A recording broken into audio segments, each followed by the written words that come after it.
Yo guys, what's going on? It's Rose here, bringing you guys the draft analysis for IBL Season X. I am super excited to bring this to you guys. Real quick, I want to give a huge shout out to my mod team, guys like Nugglo, Dashing Shoutout, and Quinn, who have been huge helps to me over the course of the prep work for this season. And also an extra little shout out to Nugglo, because he actually is the one that made these slides that you guys are about to see for the draft analysis. But yeah, super excited to bring this season to you guys. This season we are having a slightly different format than we did last season. Instead of 16 coaches, we're going with 12, and with Terra we're actually reformatting it a little bit. We are doing 3 types instead of 2, one of which has to be a stab, and then instead of 10 points as a Terra budget, we're doing 20. We just went with doubling it. But yeah, super excited to bring this season to you guys. I absolutely love this team, and out of the 12 coaches this season, out of the 12 draft spots, we ended up with number 8, I believe. And there was a lot of things on the board that I really wanted to use, all of which got taken. Every single fucking thing that I wanted to use got taken. Or at least that I thought I had wanted to use. But you know what? We're going with something that I haven't used in a long time, but I'm really excited to bring it for you guys. And that is going to be Grand Fampus. Our Great Tusk is the first pick this season. I'm super excited to use this thing. Great Tusk is an absolute demon, both offensively and defensively. Now, can he switch into a special attack? No, he cannot switch into a bubble. That shit will blow this man back. But that's okay. We have other things on the roster that can take special hits for him. But yeah, Great Tusk is one of the best mods in the format. With the ground fighting stab, it is fantastic. It gets amazing coverage, getting things like knockoffs, stealth rocks, rapid spin, gets like ice spinner and mega horn and supercell slam out of the DLC. Like, this thing is fantastic and I absolutely love it. It is super hard to deal with when I play against it, so I'm very glad that I get to be the one to give people a problem this time. So super excited to bring Great Tusk to you guys. I absolutely love it, and I'm very excited to use it this season and see if I can, make it good, make it fantastic, even better than it already is. Next up, I wanted to give something that Great Tusk I felt like could pair with. I wanted to give it a mod that would pair really nicely with it, both something that can switch into the fairy types that, Tusk kind of does not appreciate, but just something that I felt like would be able to give me some good pivot into it. And that is why round 2, we are going with Jirachi. Stardust the Jirachi is my round 2 pick. Is it a little early? Yes, but I felt like this was such like a match made in heaven. It's very slow in terms of the pairing with Great Tusk, base 100 and base 87 being paired right next to each other. But Jirachi right here, honestly, is very solid. It's a great scarf option with, like I said, U-turn, getting access to Iron Head to be able to just flinch everything into oblivion, getting stealth rocks. It's a wish passer. Like, this thing has a ton of coverage, and a lot of fun options that I will be using this season. I'm not going to reveal any of them, but I have a lot of just fun options that I'm going to be using this season with Jirachi, and I'm super excited to use it. I don't know if I've ever used Jirachi, so it's definitely something new for me. If I have, it's been a long time, probably since like Gen 7, since I've used this thing. But super excited to bring Jirachi to you guys. I think it's a great pairing with Great Tusk. Just, I think they pair really well together. Just switching into the weaknesses that each other has super well. Yeah, super excited to use Jirachi. Honestly, I'm really liking how this team is shaping up so far. And in round 3, we're going to be grabbing Terrapagos. Now, I don't like using things that I've used recently, which is why I try and always change things up a little bit.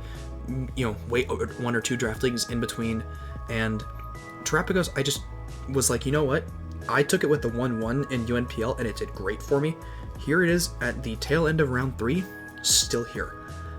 As much as I don't like reusing things very quickly, I felt like this was just too good of a mod to pass up. I ran through the UNPL with this thing. This ended up number 2 on kill leaders, went 18-6 on the season, and was one of the main reasons that we came into playoffs. Like, this was fantastic in our UNPL run, and honestly, it's really, like, it's one of the better rapid spinners in the game. I feel like between this and Great Tusk, we have some of the best removal of all time. Now, if you're unfamiliar with Terrapagos because you didn't watch my UNPL run, which is okay, I forgive you, this is basically if a Gen 1 normal type had multi-scale and was, like, better. I just, the only thing that this does not have is reliable recovery, which is okay, because like I said, I have a Wish Passer in Jirachi. This thing does not have to have reliable recovery. It gets access to Stealth Rocks, it gets Rapid Spin, it gets phenomenal special and physical coverage, which both are completely viable because of how this thing's stat spread is. Its signature move, Terra Starstorm, is fantastic. I think it's a 120 or 140 base power special attack. It just hits like an absolute fucking truck. Gets access to, Calm Mind and Meteor Beam and Rock Polish and all these just fantastic moves. Yeah, this thing is super hard to deal with. Gets access to Body Press as well, which is fantastic considering it has like I think it's base 105 defense stat, something around there. Yeah, Terrapagos, you really don't have to be super creative with how you build this thing, because it is just so fat and hard to deal with, because again, it has what is effectively better multi-scale because it turns those hits into resisted hits, which is insane. But super excited to use Terrapagos. I think, honestly, it's a very weird fit with our team so far, but I honestly, I couldn't pass up the opportunity to use this thing again. And I believe I sniped somebody on taking this too, which is always an added bonus. In round 4, we're grabbing Grimmsnarl, which is a mon I've used a couple of times here and there, and I think it's honestly just a fantastic pairing here. Getting the ability to set up screens for the 3 mons that we have on our team otherwise, access to Parting Shot and Thunder Wave. It doesn't have a ton of crazy coverage. It gets like elemental punches and that kind of thing, but that's really it outside of its stabs, which it doesn't even get knockoff, which is like super unfortunate.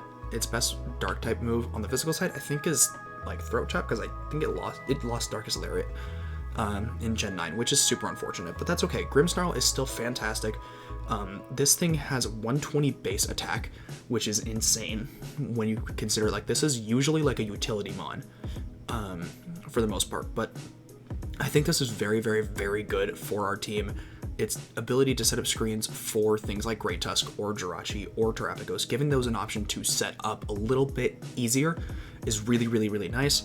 And because our team is a little slow right now, getting a Prankster Thunderwave mon is fantastic. It also has another great ability in Frisk, which I probably won't run more than a couple times, but it's an option that I have if I feel like I can just run like Assault Vest or something and Frisk and just kind of, work some magic around that. But definitely I think this fits really well into our team. It's a fairy type. Now, it's not resisted to fighting, which is a little, awkward, but it's fine. Honestly, it's totally fine. I think it fits really well into the team, and I'm very excited to use Grimmsnarl for the first time in a hot minute, honestly. Next up, we're grabbing Araquanid. Now, I actually really like Araquanid. I think it is one of the better Terra options in the format, just because it is so bulky on the special side, and then you pair that with Terra Water, Water Bubble, Liquidations, possibly with Choice Band. This thing is fantastic. It also gets access to Sticky Webs, which is great for our team. But Water Bug is a great offensive typing. It hits a lot, and especially with Water Bubble, it's insane. Getting obviously like Leech Life, and now we are also using Ground and Electric types as our Terror types on top of Water. So this thing is going to have gigantic liquidations that are just going to be coming off a crazy, it's going to be insane how much damage that's going to do on that side. Getting access to those ground type moves to be able to break through some fire types and some steel types that this thing can possibly struggle with, and then electric types to resist those flying type attacks that it's normally weak to, and be able to hit them back pretty hard. Definitely something that is going to be very much a fun, this is going to be fun for us to use. And I'm super excited to use it this season. I don't think I've ever used Araquanid, so this is definitely going to be a lot of fun. Next up, we're going to be grabbing Overquill, which is our second Terra Captain, which we're going to be using Poison, Water, and Fairy types this season. I felt like Dark didn't make any sense because I already had a great Dark type in Grimmsnarl. And honestly, with Terra Water as well, being able to use those Terra Water liquidations with possible Sword Stances and Aqua Jets as well, I think that Overquill is another mon that's a really solid Terra option, and I'm very excited to use it. Defensively and offensively, this thing is insane with 85 base speed, which is fantastic. I believe it has 115 physical attack, and it's got great bulk. Getting its, it's obviously its normal like dark poison stabs. Getting that water coverage is fantastic, and then pairing that with now the ability to get fairy coverage as well to break through some other bulky darks as well, or some fighting types that might give us a little bit of problem. Intimidate being one of the best abilities in the game, fantastic. Super excited to use Overquill. I absolutely love it, and I'm very excited to use it this season. Next up, we're grabbing Rotom, which I actually used at the tail end of last season of IBL. I picked it up towards like the midway season mark, and honestly, it did pretty well for us for those last few weeks that it was on our team, being a great Scarf option, getting access to screens, getting Trick, being able to Will-O-Wisp or Thunder Wave things I don't really want to deal with too much. Rotom was fantastic for us at the tail end of last season, and I'm very excited to bring him back this season. We're going to be using Rotom here and Rotom Wash in BBR, so we're just kind of like running the mill through all the Rotom forms, I feel like, at this point. And so next draft league, maybe I draft another Rotom form. Maybe that's like my shtick where I always draft a Rotom form that fits my team, maybe. But I think Rotom is fantastic. You guys know what most of the Rotom forms do, especially when they're not Terra Captains. I mean, Rotom is basically just going to be click Volt Switch on a lot of things, possibly get some Thunder Waves or Will-O-Wisp off, get some screens up potentially, or just break through a lot of bulky waters with its Grass Electric Stab. This is also going to be a great ground switching, which we kind of struggled with previously. We don't have a ground resist, realistically, because Raquanid, even though technically Bug resists ground, technically speaking, because most ground types are physical, that doesn't really help because Raquanid is specially defensive, not physically defensive. And our physically defensive mon, I don't want to use Great Tusk as a ground type switch in. Like, it's not what I want to do. But I think Rotom is fantastic. I'm really excited to use it, and I think it pairs pretty well in this team. Our team is still kind of slow, but that's kind of like how a lot of my teams end up being. Like, I'll draft a team that's relatively slow and then like one Fastmon and then just kind of like see what happens, right? But super excited to use Rotom. I think it's fantastic. The Rotom forms are fantastic, and we're just going to be doing even more damage with it this season than we did last season. Next up, we're grabbing Frostlass, a very like kind of niche mon. So it's a very like low budget mon, being a base 110 speed, which is our fastest mon on the team now. Getting access to Will-O-Wisp and Thunder Wave. We're just going to be spreading a ton of status this season. That is like our goal, is to spread Thunder Waves and Will-O-Wisps and all this crazy shit. Being able to both be physical and special, because it now only being base 80, it has the same as in both attack stats, and so I can run Triple Axle Poltergeist, I can run Ice Beam Shadow Ball, I can run Icicle Spear if I want to do that with loaded dice, and this gets access to spikes, which is amazing. This is a great hazard lead option for us. This is also a pretty solid Scarf option as well, because I can get like Scarf Destiny Bonds. I believe I get Trick as well on this thing. And for 6 points, honestly, I felt like I couldn't pass up the opportunity to use this. Very, very excited to use Frostlass this season. I think it's going to be a very nice addition to this team. Next up, we're grabbing Ogerpon Hearthflame. Now, if you notice, this is very late in the draft, and originally I did not plan on grabbing Ogerpon. I actually originally wanted to use Talonflame, which I know is kind of crazy, but I thought was like great top-end speed for us. Being able to just be a super fast, U-turner, defogger, I thought it would fit perfectly on the team. And my good buddy Shadow, he kind of stole that from me, so I didn't get the chance to do that. So I was looking around and I was trying to see if there was like a good fire type that I could use. Another option I was looking at was Infernape, but I just didn't want another fighting type. Now I know I'm running Double Grass right now, but realistically, I feel like Ogerpon and Rotom are going to have two completely different jobs, and so that's kind of why I'm comfortable doing it in the first place. But honestly, yeah, the ability to set up a Sword Stance, Trailblazes, Ivy Cudgel, Hornleech, Stomping Tantrum, Knockoff, Play Rough, Spiky Shield, I can be Spikes, I can do all kinds of crazy things with Ogerpon. If you aren't familiar with what it does, this thing basically does everything. That, like, anything that you could want it to do, it does, which is insane. I absolutely love Ogerpon. I did try using the water form in UNPL. It didn't end up working out. Ended up dropping it at some point during the season, but I'm hoping that doesn't happen here. I'm hoping I can actually put in some work with Ogerpon, and with how Ogerpon kind of fits with this team, it's never going to be the first or second option on a team. In a given week, it is always going to be kind of towards that like third or fourth option, which is exactly where it should be. This should be a mon that can do some damage if you need it to, but it doesn't necessarily have to be the primary option. But I'm very excited to use Ogerpon. I think it's fantastic, and in round, 9? I can't really get much better value out of it.